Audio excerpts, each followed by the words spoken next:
अस्सलामुअलैकुम। बेटा, आज हम बायोडायवर्सिटी पढ़ने जा रहे हैं। बहुत ही अहम टॉपिक है हमारा from the NEET point of view. और जो बेटा हमारा एग्ज़ाम आने वाला है इसमें ज़रूर बायोडायवर्सिटी में से एक क्वेश्चन ज़रूर आता है, 5 मार्क्स का क्वेश्चन आता है और ऑब्जेक्टिव्स भी आते हैं इसमें से। बेटा, biodiversity Biodiversity has been derived from a Greek word bios or bio, means living or life, and diversity means variety or variability. That is variety in living organisms. Living organisms में बहुत सारी varieties होना। बेटा आपको पता है, हम देखते हैं ह्यूमन्स में बहुत सारी डिफरेंस है। सभी ह्यूमन्स एक जैसे नहीं है, यानी कि ह्यूमन्स में भी डाइवर्सिटी है। एक ही स्पीशीज है लेकिन इसमें भी क्या है, डाइवर्सिटी। हमने बेटा जेनेटिक्स में पढ़ा है, एक ही पेरेंट्स के 2-4 बच्चे होते हैं लेकिन हर कोई बच्चा डिफरेंट होता है, यानी कि उनमें डाइवर्सिटी है। ऐसे ही हम देखते हैं बेटा, हमारे पास एप्पल प्लांट्स है लेकिन सभी एप्पल प्लांट्स एक जैसे नहीं होते हैं। ये लिविंग ऑर्गेनिज्म जो है इनमें क्या होती है, इनमें बहुत सारी वैरायटीज होती है, इनमें डाइवर्स फॉर्म्स होते हैं। Then diversity or biodiversity is defined as the vast array of the species, of microorganisms.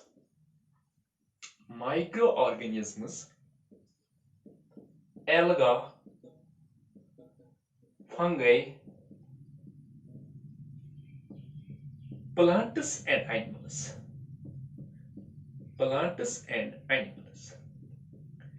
बेटा मुख्तलिफ स्पीशीज होना, डिफरेंट स्पीशीज हर किसी में, किसमें, माइक्रो ऑर्गेनिज्म। सभी माइक्रो ऑर्गेनिज्म एक जैसे नहीं है। बेटा आप कहते हो एफिड्स, बीज, बटरफ्लाइज, मॉस्किटोज, ये डिफरेंट स्पीशीज है माइक्रो ऑर्गेनिज्म्स की। Bacteria, different species of bacteria. ऐसी एल्गा एक ही टाइप के नहीं है, बहुत सारी किस्म के एल्गा है। उनमें डाइवर्सिटी, उनके स्ट्रक्चर में, उनके जेनेटिक कॉन्स्टिट्यूशन में डाइवर्सिटी, यानी सभी एल्गा एक जैसे नहीं है, डिफरेंट है। फंगई, उनमें भी डिफरेंस है। प्लांट्स एंड एनिमल्स, प्लांट्स में भी बहुत सारे प्लांट्स है, मुख्तलिफ अकसाम के प्लांट्स है हमारे पास। एनिमल्स, एक ही किस्म के एनिमल्स नहीं है। बट आप टाइगर्स देखते हो, लेपर्ड्स देखते हो, कैट्स, डॉग्स, ये मुख्तलिफ है। देखिए ह्यूमन्स, चाहे इंसान, आप ये एनिमल्स आप देखोगे उनमें भी डाइवर्सिटी है, प्लांट्स देखोगे उनमें भी डाइवर्सिटी है, एल्गा देखोगे तो डाइवर्सिटी, फंगई देखोगे तो डाइवर्सिटी, ब्रियोफाइट्स देखोगे तो डाइवर्सिटी, माइक्रो ऑर्गेनिज्म देखोगे तो डाइवर्सिटी, जिम्नोस्पर्म्स देखोगे तो डाइवर्सिटी, एंजियोस्पर्म्स देखोगे तो एक ही किस्म के एंजियोस्पर्म्स नहीं है, बहुत सारे किस्म के एंजियोस्पर्म्स है। दिस वास्ट एरे, ये मुख्तलिफ जो डाइवर्सिटी है, ये मुख्तलिफ ऑर्गेनिज्म्स में ये जो डिफरेंसेस है, that is called as diversity. Since ये लिविंग ऑर्गेनिज्म्स में है इसीलिए उनको क्या कहा जाता है, बायोडाइवर्सिटी। बेटा according to US Office of Technology assessment,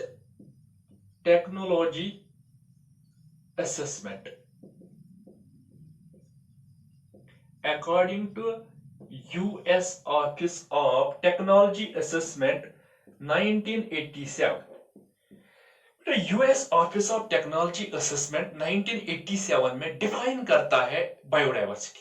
कैसे? Biodiversity is the variety and variability among living organisms. किसमें? वैरायटी और वेरिएबिलिटी लिविंग ऑर्गेनिज्म में। ये लिविंग ऑर्गेनिजम्स में ये जो वैरायटी और वेरिएबिलिटी है, that is called as biodiversity. इसी को बायोडाइवर्सिटी कहते हैं। और क्या? And the ecological complexes in which they occur, और इनके हैबिटेट्स में भी डाइवर्सिटी।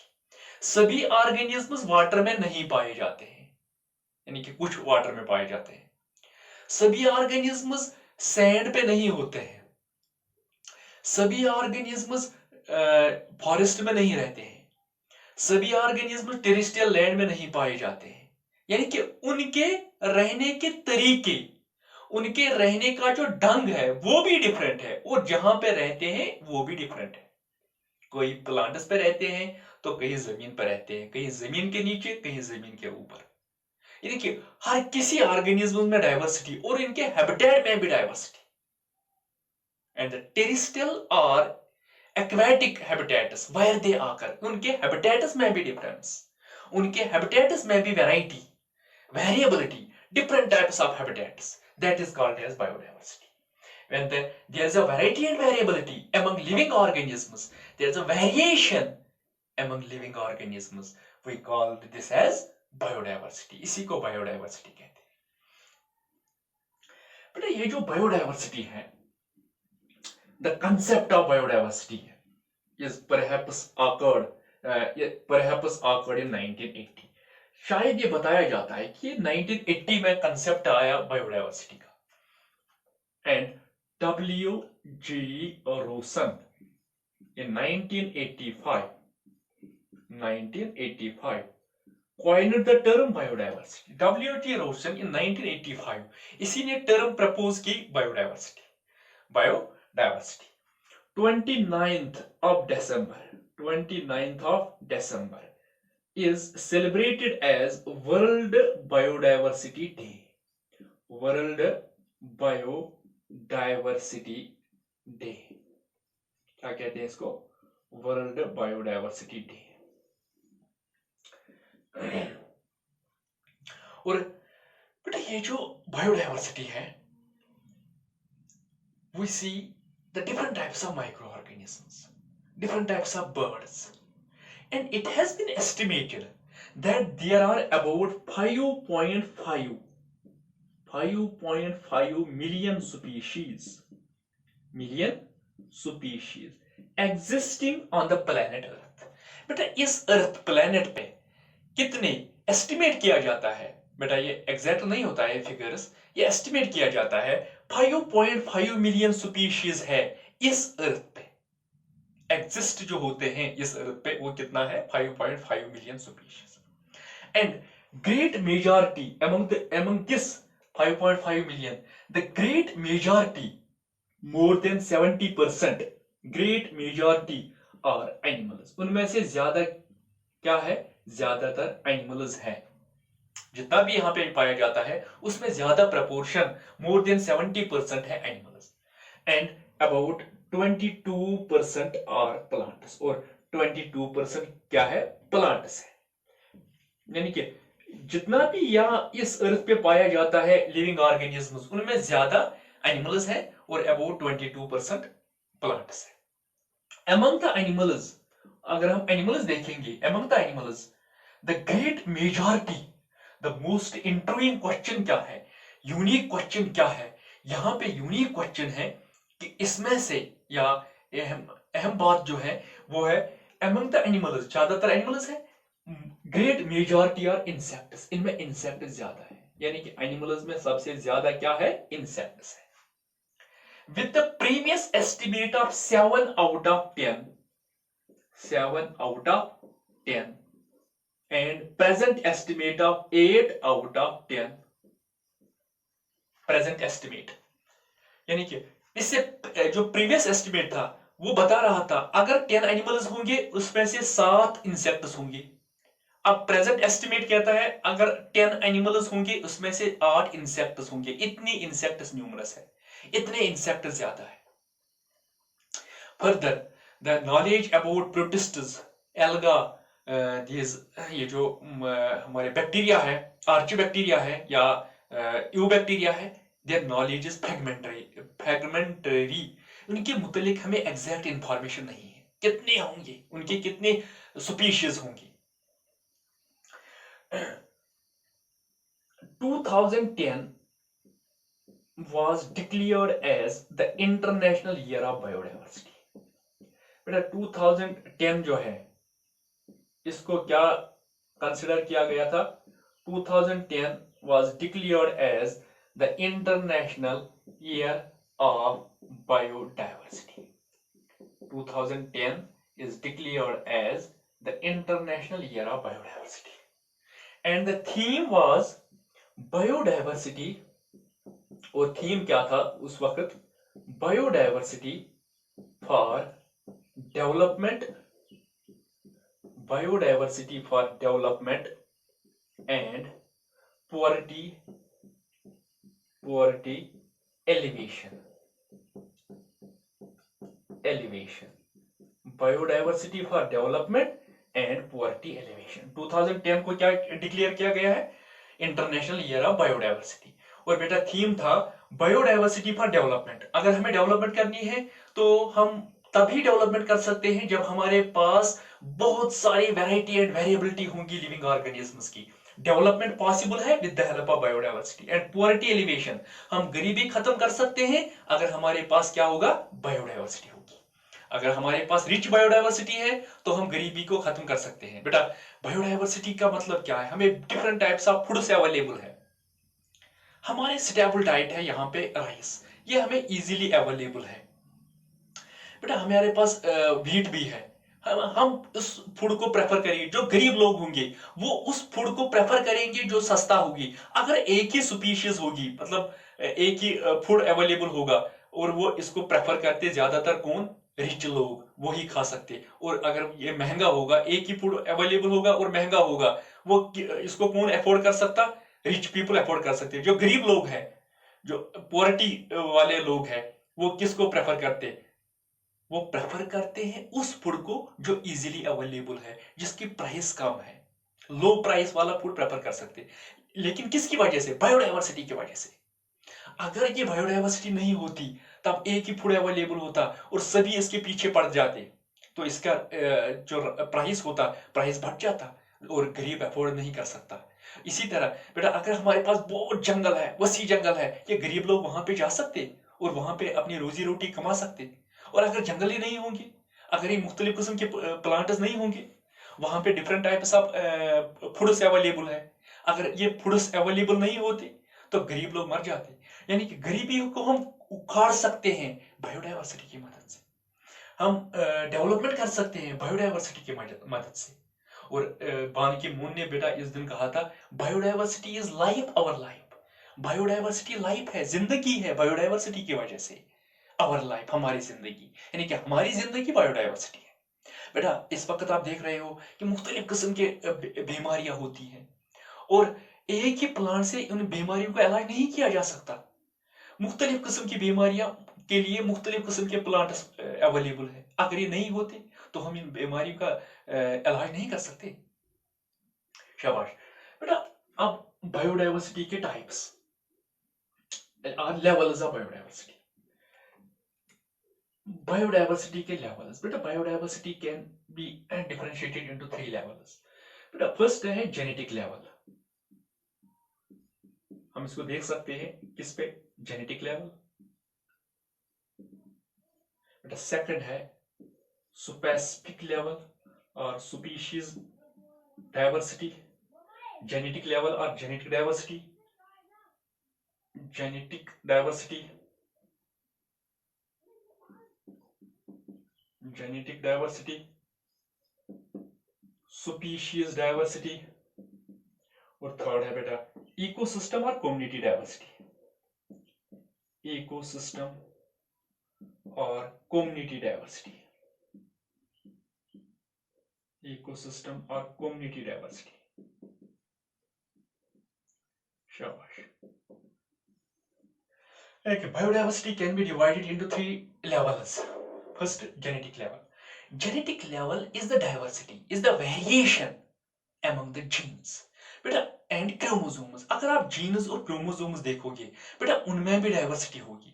एक ही किस्म के स्पीशीज होंगे लेकिन उनके जो जीन्स है, उनके जीन्स का पैटर्न जो है, उनके जो क्रोमोसोम्स है, क्रोमोसोम्स के स्ट्रक्चर जो है, उनमें डिफरेंस होती है।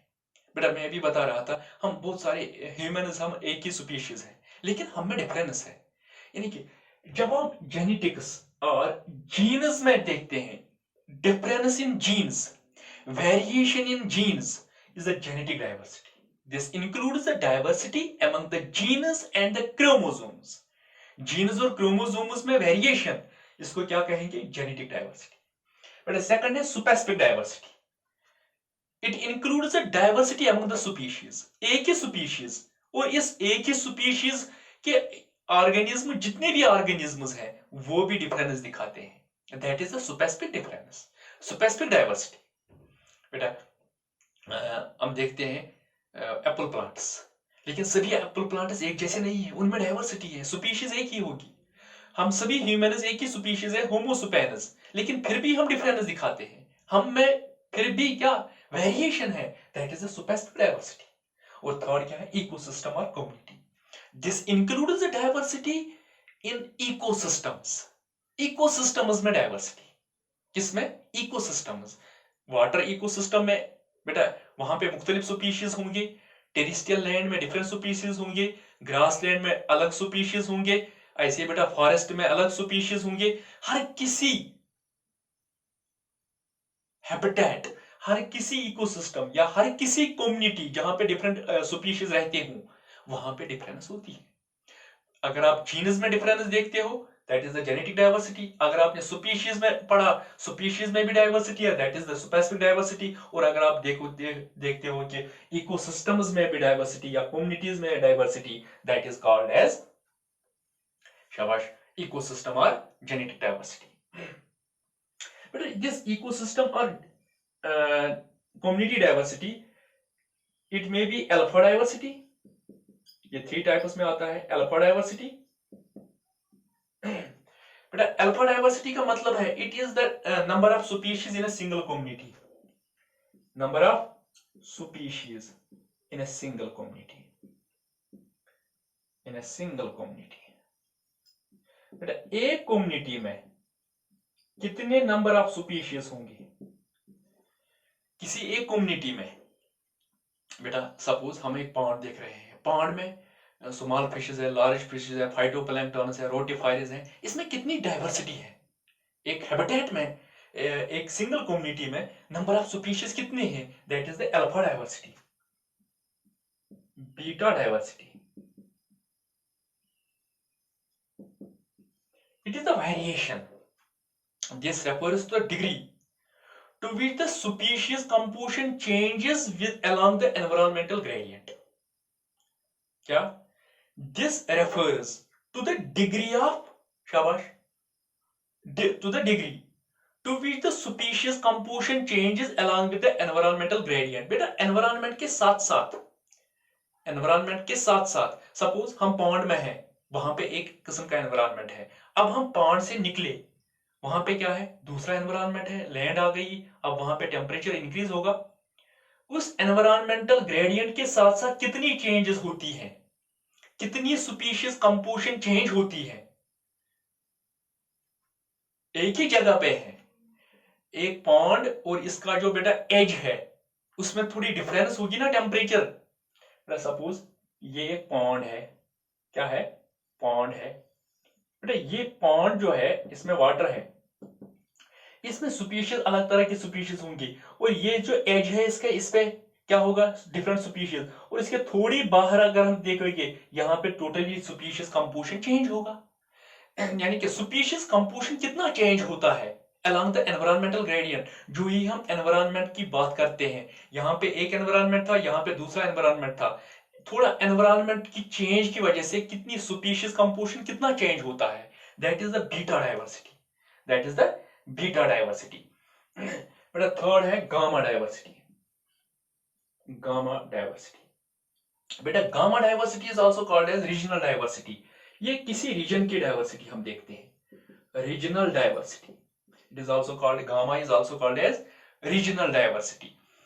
किसी लार्ज एरिया में, ऑल हैबिटेट्स में कितने टोटल रिचनेस कितनी है, टोटल स्पीशीज कितनी है, किसी लार्ज एरिया में कितने स्पीशीज पाए जाते हैं। सपोज एक फॉरेस्ट में कितने टोटल नंबर ऑफ स्पीशीज है, that is the gamma diversity, that is the gamma diversity. या किसी लार्ज डेजर्ट में कितने स्पीशीज पाए जाते हैं, स्पीशीज रिचनेस कितनी है, कितने डिफरेंट स्पीशीज इसमें पाए जाते हैं, that is the gamma diversity. अगर आप एक ही कम्युनिटी में देखते हो, मिसाल सिर्फ पॉन्ड में आपने देखा, पांड में कितनी डाइवर्सिटी है, दैट इज अल्फा डाइवर्सिटी।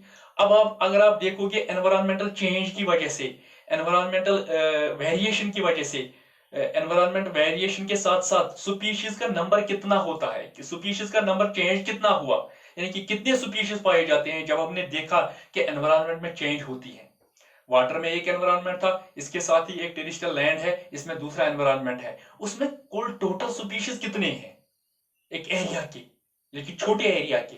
और अगर हम देखो कि एक लार्ज एरिया में, किसी ओशन में कितने नंबर ऑफ सुपीशीज हैं, that is the regional diversity. Okay, thanks.